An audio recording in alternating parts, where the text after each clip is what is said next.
Welcome to Politics Done Right. I am your host, Egberto Willies. This is a progressive program that will take the mystery out of politics. This is the program that will encourage you to make sure government becomes we the people. Whether you are liberal, progressive, conservative, or otherwise, you get to air your point of view. We are an independent media outlet that, unlike mainstream media beholden to corporations, we only owe allegiance to you. Remember, you can also send me a tweet at EGBERTOWILLIES. That is at Egberto Willies. Let us engage. It is Politics Done Right. Well, folks, welcome to one more edition of Politics Done Right. I'm Egberto Willies, your host. Thank you so kindly for being here late. Actually, we are 3 hours late? Well, I had to take an impromptu trip to the doctor. Let me just tell you, I first went to check out on my teeth to a dentist. They wanted to do a root canal. I said, sure, let's see what it's got. Well, that's the story of the day. So I won't go there first. Whatever the case is, when I got there, turned out I have some super elevated high blood pressure. So I went ahead and made an appointment with my guy to get another prescription. And as soon as this show is over, I'm going to pick up that prescription because the pressure is ridiculously high.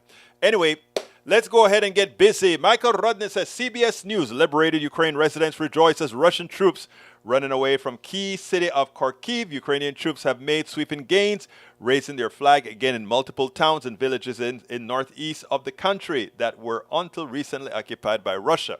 That made big news on TV. I'm not going to finish reading that one. Common Dream says, Democratic U.S. Senate candidate John Fetterman told a packed Pennsylvania gymnasium Sunday that he will be eliminating the filibuster to protecting abortion rights if elected in November, drawing a sharp contrast with Republican. Come on. This is not working. Yeah, come on. Drawing a sharp contrast with Republicans. Let's see what's the Fetterman campaign, which is currently leading in the polls, has sought in recent weeks to highlight us' position on abortion. The guy is a crazy dude. I'll let you guys finish that one. Next one, because today is not going to be a full whole hour. The Daily Beast, Bannon indictment reveals damning text on Build the Wall scheme. He teamed up with wounded Iraq War veteran Brian Coffage, and together they collected money from what Department of Justice described as hundreds of thousands of donors for a project dubbed the Build Back the Wall, or We Build the Wall. While Coffage promised he would not take a penny, and Bannon described it as a voluntary organization, federal investigators later found that they siphoned tons of money. And it turns out that is the case. I have a friend who worked on it, and that's when she gave up on MAGA. Bridge MCPs says, hi all. Justice Department issues 40 subpoenas in a week, expanding its January 6 over the past week. It has seized the phones of top Trump advisors, a sign of an escalating investigation. This stuff is going crazy, baby. Just what we need. AVQ says, watching from Twitch. Bridge says Trump's social media company dealt another setback in road to stock market listing. Former President Trump's social media company has another potentially big problem in its hands. It's struggling to compete a stock market that would allow it to raise more than $1 billion it needs to keep running, but that deal is under legal and regulatory scrutiny and the Securities and Exchange Commission. That is a shame. Bridge MCP, Antigua and Barbuda may try to remove King Charles III as the head of state, as they should. I think Jamaica has it planned as well. Hey, peeps, did you make it? We made it. Alice the Waters in the house. Let's see. Michael Rudnin says, replying. Surprise if Truth Social survives. I don't think it will. Egberto, how are you doing? You're all loaded up. Yes, I am all loaded up. I got all the stuff here. Anyhow, let me tell you guys what went down. I think I must need to change the battery in this mouse. Let me tell you what went down. Got up this morning, still had some pain in my mouth, and that's what the subject is about today. Then I'll play the video, then we'll close the show. No, actually, you know what? Let's do the video first. And then I'll give the story, and then we'll close out the show. I don't want to keep it too long because I have to get some very important prescriptions. Go ahead and play the video. This is very, very important, folks, because well, actually, it's not. I mean, it is great that we got somebody that told the truth, right? And I know some of you probably saw it already, but check this out. I have been tired. I've been infuriated of the coverage this week about Queen Elizabeth's death. First of all, condolences to the family. The human in me hates or feels for any family who loses a loved one. But that said, the saturation of the media over the death of a monarch is, I think, embarrassing.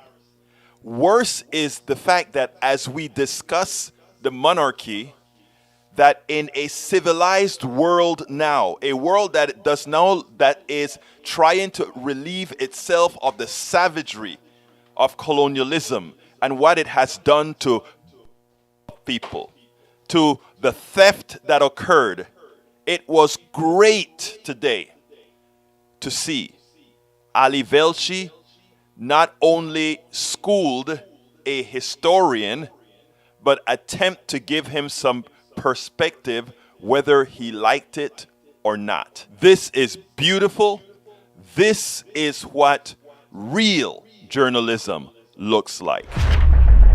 Queen Elizabeth was an even-tempered monarch who was never quick to react or show her emotions or reveal much about her private life. In that way, she endeared herself to the public, and her popularity is unmatched by any other member of the royal family. Though, for that same reason, her popularity and the institution she represented took a major hit after the death of Diana, who was pretty much the opposite of the stoic, reserved queen. And as beloved as Elizabeth was, she also represented an institution that had a long and ugly history of brutal colonialism, violence, theft, and slavery. For many centuries, the British robbed other nations of their wealth and power and exploited their people. Even as Queen Elizabeth's reign largely marked the beginning of the post-colonial era, the horrors that her long line of ancestors inflicted upon many generations of people across the globe continues to be the source of pain. That's now a legacy that her eldest son, King Charles III, inherits as the new head of state and the head of the British Commonwealth, or what is now known as the Commonwealth of Nations. He's got a massive task ahead of him as the country and his family face an uncertain future without the matriarch who's been their guiding star for so long. Joining our conversation now is Dr. Andrew Roberts. He's an MSNBC British historian,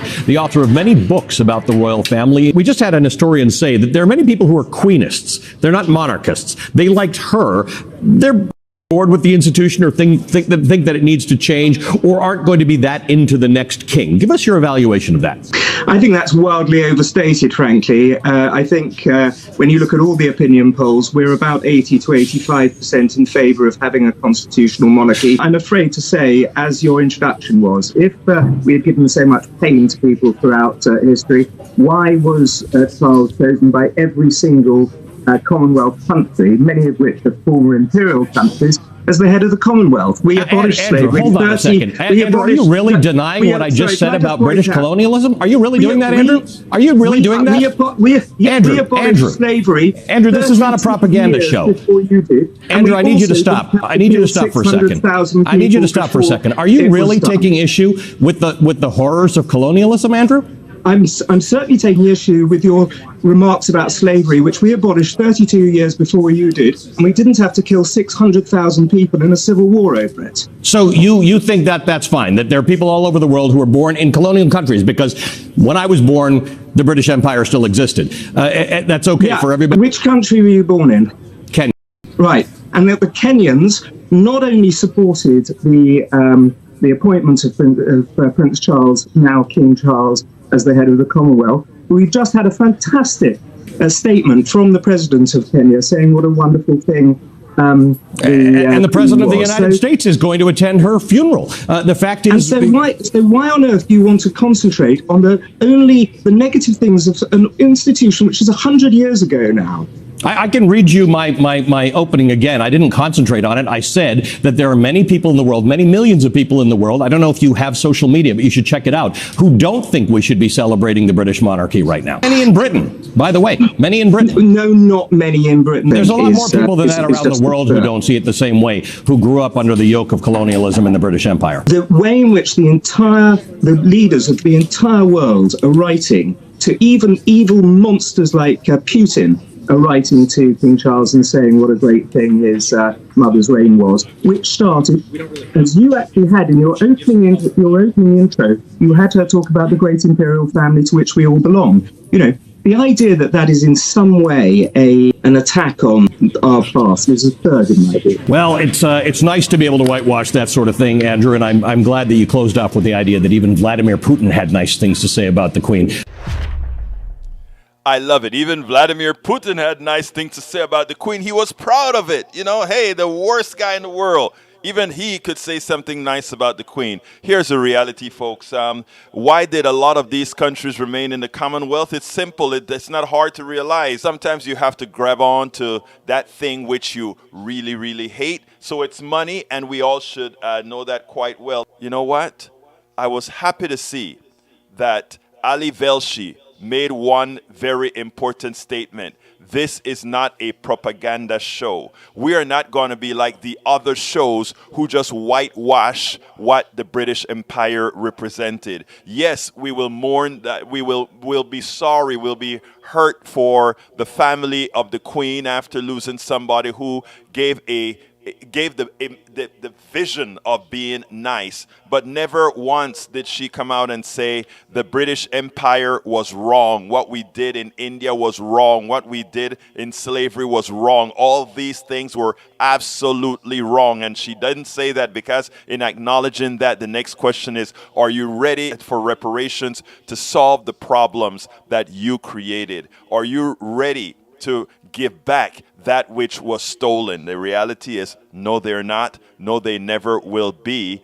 They will rather change history. They would rather placate history than do the right thing. And for all of those who are having all these false interpretations, these false beliefs of what British Empire really means, Ali Velshi schools many on this. Thank you, because you have the platform. It's important for us not to allow false historians to go out there and over time overtake what the violence, the savagery that colonialism really was, and to some extent still is. We spend a lot absolutely so, folks. And Bridge, yes, I'm making sure I don't overdo it, my dear beautiful lady. We all have responsibilities, and yes, we have to do our responsibilities responsibly. So thank you so kindly. You guys, if you notice, when I knew we were going to be late, I didn't try to go ahead and tell everybody about it. I asked our leader, I said, hey, Bridge, could you please inform all that we're not going to be here until 6 o'clock? And thank you so kindly for doing that, Bridge, as the person who has the page. So thank you so kindly for doing that. The duck that quacks is in the house. England is a bankrupt state. They can't give anything to anyone without borrowing from the World Bank. Bunch of pompous BS. I love you, man. You hit the nail on the head. Ira Hayes, welcome aboard. Let's see who else we got in the house. Tenaj, welcome aboard. May Wood, welcome aboard. Who else is here? Who else? Man, I love you guys still came out even though we are late. I was wondering if there was going to be anybody in the house other than maybe Bridge, you know. But thank you guys and Senor Radnin. Thank you guys for being here. Love you guys being here. Anyhow, here's the story, and then this is going to be not too long a story, but this is how we're going to end the show today. This is so important. And I want you guys to listen in detail. I want you to listen in detail. I woke up this morning still with pain in my teeth. So I went and I made an appointment with the dentist, and they were able to see me right away. Great. I am so happy about that. Go in there. We have insurance, okay? So we have supposedly dental insurance, okay? And here is the here is the deal. I go in there and they take the first, that full X-ray where they rotate that stuff around your head. It goes all the way around your head, and they took the whole picture of your teeth. I was glad to see that because what that told me is I had no major happenings going into the crânio or down below. So that's what that first thing said. And then they said, so what, which teeth or tooth hurts? And then I pointed them to the side where it hurt. And then they took localized pictures there. Great. All's going great. The lady, the technician is wonderful. She takes good care of me, takes my pressure. Oh my God, the pressure was shooting through my brain. You know, if we decide to do something, you're not going to be able to do it until we get that pressure down. Okay, fine. But by then now we sit down, it's time for me to meet the dentist. Dentist comes in, they give me the cold test, the hammer test, where they hammer each teeth to see which one is the one that's giving problems. And they take pictures of that side. And she said there may be a little bit of nerve infection right there at the tooth end on one tooth down there. And then there may be another one right on this tooth here. Then I said, but wait, I'm only feeling pain on this one right now. And so she said, well, let's do a root canal on that one. I said, okay. I said, by the way, how much is it going to cost? So she said, well, you're going to get the root canal and you have to put a crown on it. Now, folks, in Panama, I get root canals, right? I got this one as a root canal, no crown, right? They did a root canal. The teeth got a bit discolored, but it was acceptable.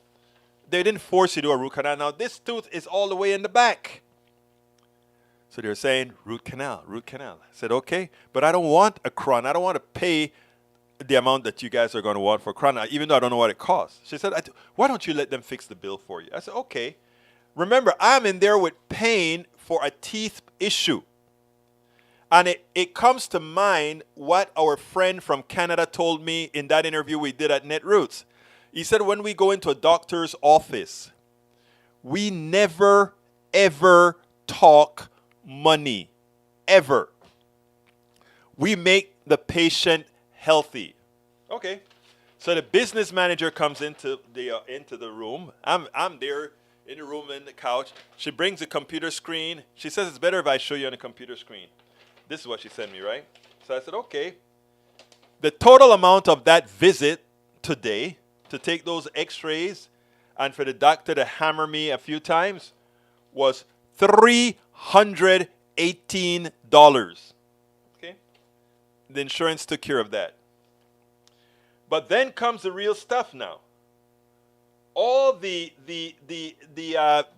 go ahead and set up the root canal is $1,589 to put a post on. In other words, what that is to grind down the tooth, and to grind down the tooth is $1,589. To pulp the tooth, meaning take out the nerves and all of that, is and that is just to go around it, $276. To do the actual root canal, $1,185. Pulp Vitality, I have no idea what that is, $68. Limited exam, another limited exam, $82. And something called endemic, $420. I'm not done. ADA intra-orifice, I don't know what that is, $199. And then ADA core buildup, $319 for a grand total. Hear me out, guys. If I did that root canal when they asked me to do that root canal, it would have been a grand total of $5,000. One tooth. Then they are talking about wanting me to do two. Here it is, folks. These are I'm going to put it on the screen so you can see the bills. I want you to see. I'm giving privacy to the dental house because I don't want to. I still want to give them a chance to redeem themselves. See if they'll call me back before I expose the fraud that dentists really are. Okay, so look. I went to see this other doctor today, my doctor for my blood pressure, and she said, "Oh, just go to Mexico, $350, the whole thing."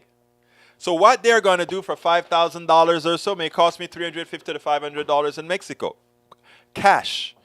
This here is insurance pays half, I pay the other half. What do you think those suckers really did? They probably jacked the price up so that they still make a lot of money both from the insurance and from us. It's thievery. Now, look, you know what I did? I got out of there and I said, I am not. I will live with the pain. I will live with the pain and the antibiotics until the pain goes away.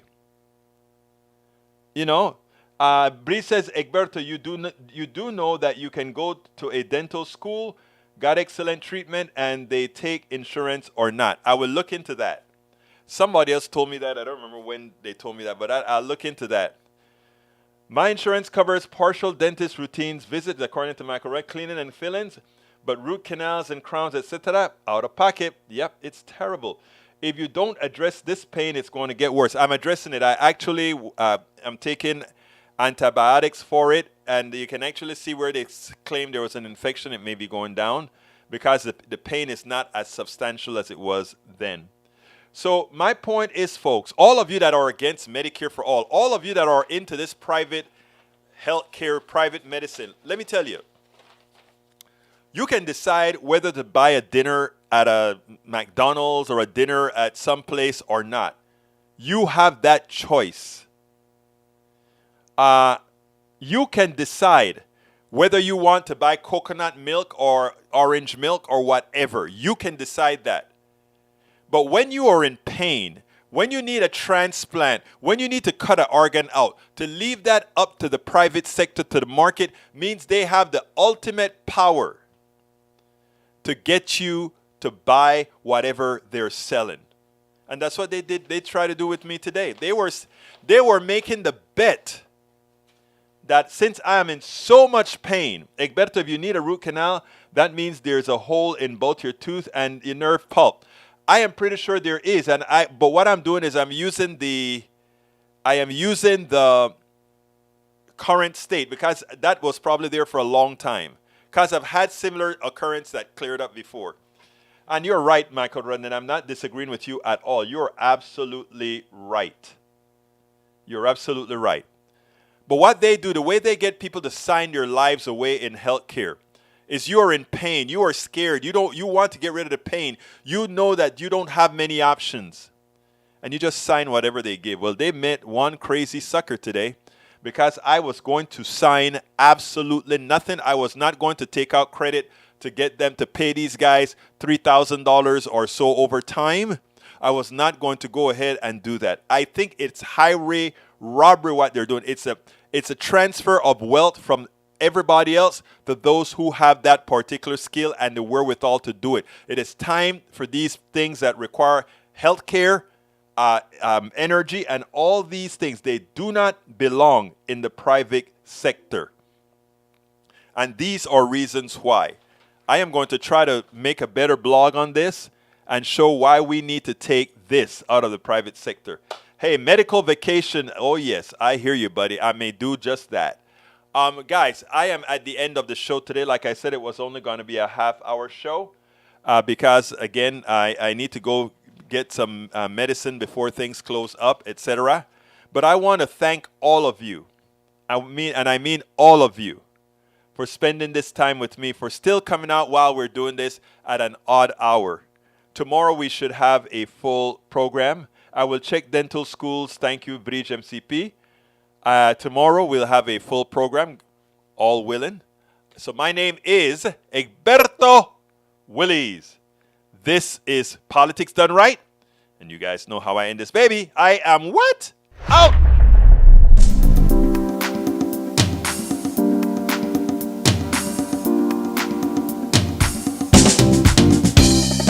Welcome to Politics Done Right. I am your host, Egberto Willies.